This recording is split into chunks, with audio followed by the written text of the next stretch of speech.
اگر وہ ساری کی ساری باتوں کو آپ اپنے ذہن میں رکھیں تو جو تصویر ابھرتی ہے میں اس تصویر کو اپنے لفظوں میں بیان کر دوں گا تاکہ لوگوں کو سمجھ آئے کہ قرآن کے لکھنے والے کے نزدیک ایک پوری یہ جو ہے نا یہ اس کو ہم کائنات ہم کہتے ہیں، لیکن کائنات کے لیے یا یونیورس کے لیے کوئی بھی ورڈ پورے قرآن میں آپ کو نہیں ملے گا۔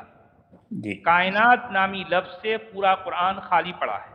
جی تصویر کو اپنے لفظوں میں بیان کر دوں گا تاکہ لوگوں کو سمجھ آئے کہ قرآن کے لکھنے والے کے نزدیک ایک پوری یہ جو ہے نا یہ اس کو ہم کائنات ہم کہتے ہیں، لیکن کائنات کے لیے یا یونیورس کے لیے کوئی بھی ورڈ پورے قرآن میں آپ کو نہیں ملے گا۔ جی کائنات نامی لفظ سے پورا قرآن خالی پڑا ہے۔ سائنٹیفک ایئرس ان قرآن، اس میں کہتے ہیں کہ پورے قرآن میں کائنات یا یونیورس کا ایک لفظ بھی موجود نہیں ہے۔ پورے قرآن میں کائنات نامی لفظ، پورا قرآن خالی پڑا ہوا ہے۔ پورے قرآن میں کائنات کا نامی لفظ نہیں ہے، خالی پڑا ہوا ہے، اس طرح سے کہتے ہیں۔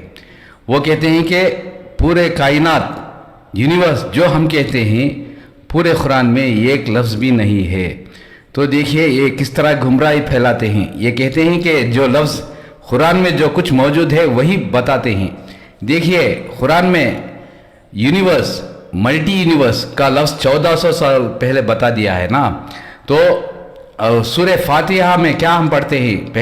پہلی آیت الحمدللہ رب العالمین، اللہ تعالیٰ پورے کائنات کا، پوری یونیورس کا، حالانکہ ملٹی یونیورس کا رب ہے۔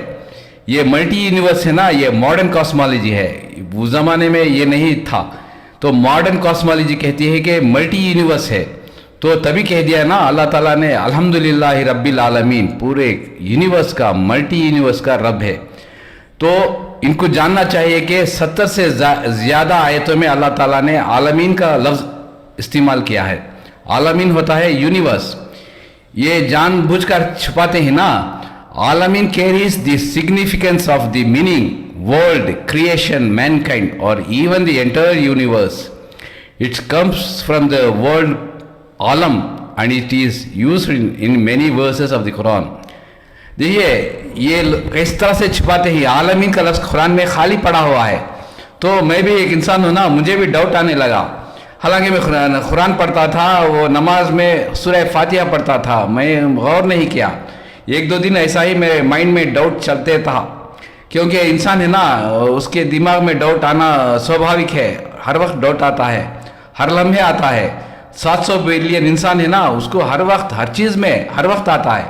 تو مجھے بھی ڈاؤٹ آنے لگا، حالانکہ میں سورہ فاتحہ قرآن میں پڑھتا تھا، نماز میں پڑھتا تھا، تو مجھے ڈاؤٹ آنے لگا۔ بعد میں تھوڑا قرآن پڑھنے لگا تو یہ سب جانکاری ملی۔ تو 70 سے زائد آیتوں میں اللہ تعالیٰ کہتا ہے کہ اللہ تعالیٰ عالمین کو ریفر کرتا ہے۔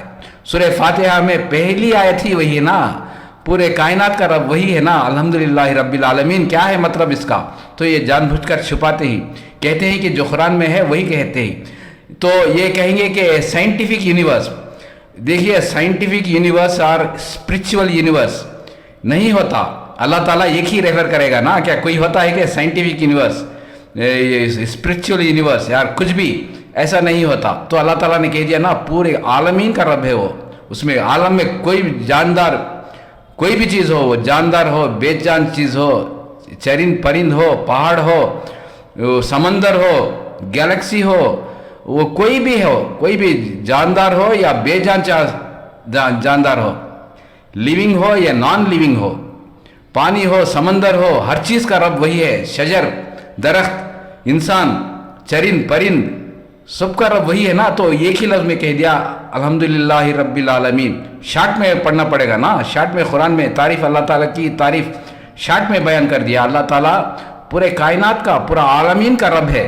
تو یہ چھپاتے ہیں نا، تو میں زیادہ وقت ہو جائے گا، یہ چھپاتے ہیں، اس طرح سے گمراہی پھیلاتے ہیں۔ تو میری ویڈیو امریکہ میں، کینیڈا میں اور پاکستان میں بھی دیکھتے ہیں۔ پاکستان میں 1500 کے قریب لوگ دیکھتے ہیں۔ ان کو چاہیے کہ میری ویڈیو سبسکرائب کیجئے، شیئر کیجئے اور زیادہ سے زیادہ لوگوں کو بتائیے۔ دیکھیے نا، ان کی گمراہی میں بھی چلے جائیں گے تو واپس آنا مشکل ہے۔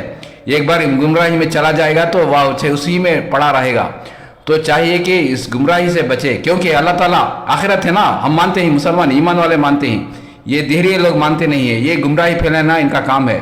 دیکھیے اللہ تعالیٰ آخرت میں پہلا کوشچن کرے گا, پہلا سوال کرے گا, میرے بارے میں تو کیا گمان رکھتا تھا, تو کیا سوچتا تھا دنیا میں میرے بارے میں تو کیا سوچتا تھا. تو سورہ صافات میں کہہ دیا نا, فما ظنکم برب العالمین. دیکھیے یہاں بھی عالمین کا لفظ آ گیا. میرے بارے میں تو کیا سوچا کرتا تھا, کیا گمان رکھتا تھا, کیا نظریہ رکھتا تھا. تو یہی سوال آخرت میں ضرور ہوگا, ہر انسان سے ہوگا. اللہ تعالیٰ سوئم اپنی خود سے اس بندے سے مخاطب ہو کر یہ کوشچن ضرور کرے گا کہ میرے بارے میں تو کیا گمان رکھتا تھا, کیا سوچتا تھا, کیا نظریہ تھا تیرا. تو آپ کو چاہیے کہ اس گمراہی سے بچے. یہ میری ویڈیو زیادہ سے زیادہ شیئر کیجئے, سبسکرائب کیجئے, تو بہت آئین نوازش ہوگی.